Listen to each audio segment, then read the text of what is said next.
आज मुंबईतल्या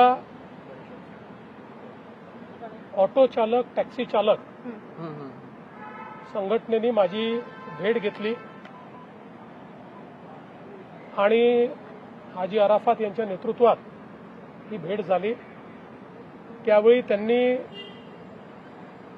पहिल्यांदा तर हे सांगितलं की महाराष्ट्रामध्ये जुजबी मराठी का होईना हे आलं पाहिजे, याचं आमचं पूर्ण समर्थन आहे आणि ते शिकण्याचा प्रयत्न आम्ही करतो।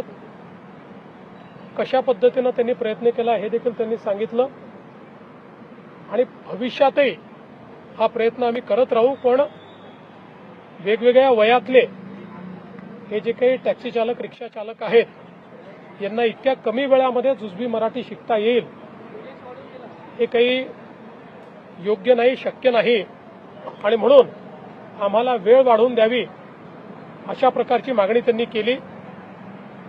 त्यांनी 1 वर्षाची मुदतवाढ मागितलेली आहे। मी आज हा निर्णय केलेला आहे की 1 वर्षाची मुदतवाढ याला देण्यात येईल।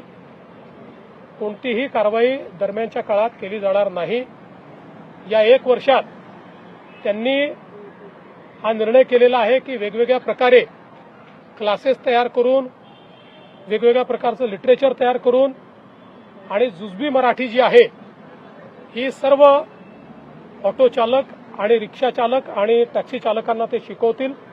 त्यामुळे ते जर स्वतःहून समोर आलेले आहेत तर त्यांना वेळ देणं हे गरजेचं होतं आणि म्हणून हा निर्णय राज्य सरकारने घेतलेला